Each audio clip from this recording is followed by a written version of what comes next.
Manishi Ray Chaudhary, Managing Director and Head of Research with BNP Paribas. Manishi, morning. Always a delight to have you back on ET Now.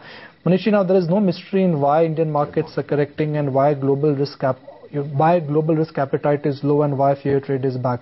But my question is not on why. The question is what will change the market mood? See, there are two things that you talked about yourself. One, the global side of things, where risk appetite has declined, and as a consequence fund flows into emerging markets has petered out. So obviously that needs to change. The second one are the India specific things.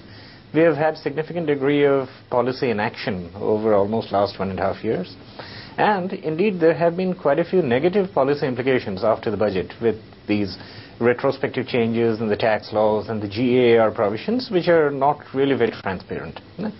So the catalysts are now very clear to all of us. First, in the second half of the year, if we see significantly bigger signs of global economic deterioration, we could have another round of quantitative expansion, particularly from Europe, which could lead to more money flowing in to the emerging markets. Second, I think one can legitimately expect some degree of attempt by the government in terms of reducing the subsidies by increasing the domestic oil prices and so on, which could come sometime in June. And we are already seeing some rethink on the part of the government as far as these new tax laws, particularly the GAR provisions, are concerned. They have postponed it by a year. And if the burden of proof comes on to the tax collector rather than the taxpayer, I think that at least would partly go in, kind of assuaging the feelings or the concerns that the foreign investor has right now. So those are some of the catalysts that we're looking at right now, and they're both global and local in nature. Right. So how would you be approaching the market, especially after what we've seen over the last 3 weeks? You think the fall over the last 3 weeks has pretty much found its floor, or there's more to go, so perhaps wait out a bit for May to settle out and then take fresh calls in June? Right. Okay, let me divide that into two parts. For your first question was how would I approach the market? And the second was, do I think the market has bottomed out or not? If you look at valuations, and I'm trying to answer the second part now, the market is currently trading at approximately 12.5 times 1 year forward, which is pretty close to the near-term bottoms that we have seen in recent history. If you go back to late December, the market was trading at approximately 12 times, and that is close to mean minus one standard deviation if you look at the long-term range. That is where the Indian market historically bottoms out, except for the episodes of global washout when it declines to somewhere close to 9.5 to 10 times. So I would think that in the near term, perhaps the Indian market is close to a bottom. I mean, it may decline another 3 to 5% from here, which would possibly bring Sensex close to 15,500 or so. But I don't really think it would decline much below that.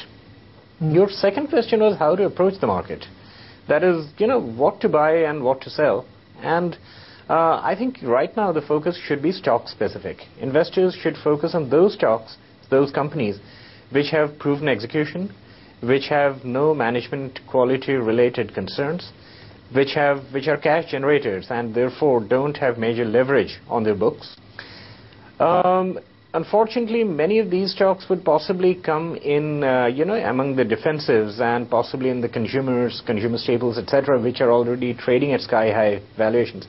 But I think there are a few pockets of, even reasonable valuations within the consumer discretionaries and perhaps even in some of the infrastructure names. Manishi, if your view is that right now go for quality, buy companies which have a strong business model, which are strong compounding machines, what makes you bullish on IRB, Infra and L&T?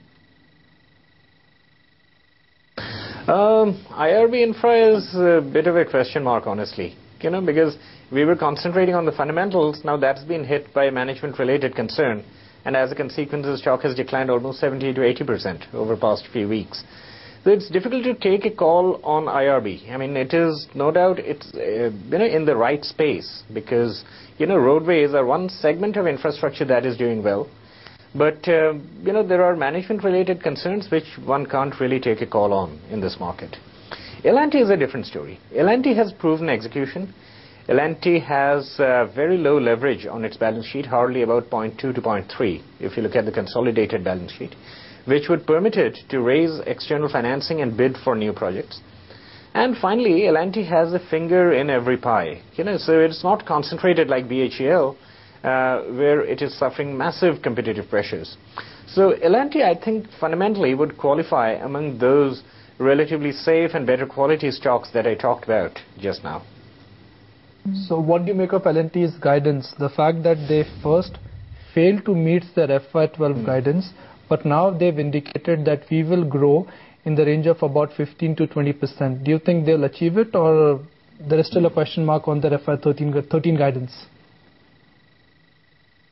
Well, whether they would achieve it, only time will tell. But if you look at the body language of the company in the analyst meet and in the, the allied pronouncements that they made, this time around, they seem to be a lot more confident about achieving that guidance. In fact, some of the reasons that they gave, that there's a spillover effect from the previous year, and they already have a visibility about the quantum of orders where they are L1 bidders, that does give us some degree of confidence about L&T.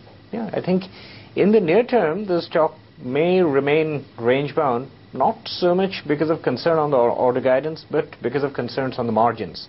Because it's clear that many of these engineering companies are winning orders by quoting prices which they earlier would not have quoted. So they're obviously compromising on the margins, and which was partly reflected in their guidance also. I mean, they talked about, close to 0 to 50 basis points of decline in margins. So I think that concern would continue to weigh on L&T for quite some time, but I think to a large extent the stock price also reflects that. What would you do with IT right now, Manishi? What would be a broad call there, especially between the large caps and the mid caps? Because on a year-to-date basis, the mid caps have clearly outperformed. Yeah. IT is one area where we actually increased our weight recently over the last 1 month or so. In late March and early April, we upgraded that sector to a neutral in the model portfolio from an underweight because of two reasons. Number one, we think that this weakness in the currency is likely to continue for some more time, and that is, possibly in the near term, the biggest driver of this sector.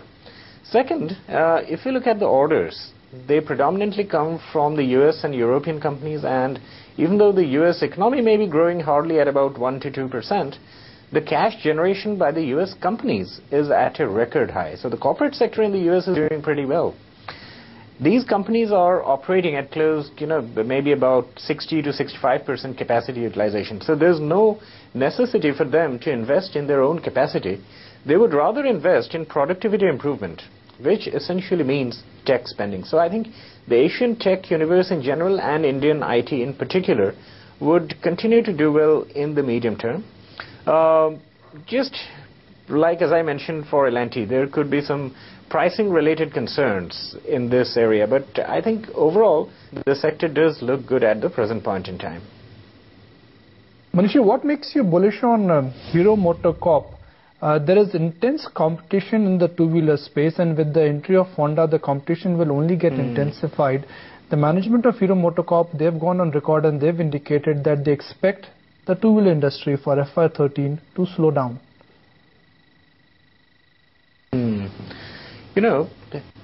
If you look at this question of competition, over last maybe 10 to 15 years, this competitive scenario has not really changed. This two-wheeler segment, particularly the motorcycles, have been a duopoly, maybe a benign oligopoly, almost bordering on a duopoly, where you have two manufacturers having somewhere close to 75 to 80% market share, and if you expand that to 3 or 4, these 4 guys would have close to 100% market share. So in that kind of a situation, it is very difficult to imagine that there would be a sustained period of price war. I mean, we have seen that happen in spurts. We saw that in late 90s, then again in the early and mid 2000s, where there were spurts of price competition, and therefore the working capital cycle of some of the companies expanded and so on.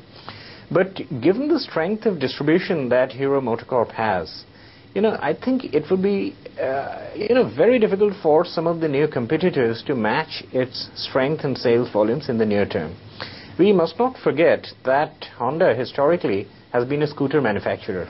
At least in its operations in India, they were strong in scooters, and as a consequence, their distribution network is, orientated mostly towards the urban centers. Now, to diversify into rural and semi-urban centers, it's not really that easy. So, I don't really anticipate a massive competitive pressure and therefore, the impact on margins in the near to medium term.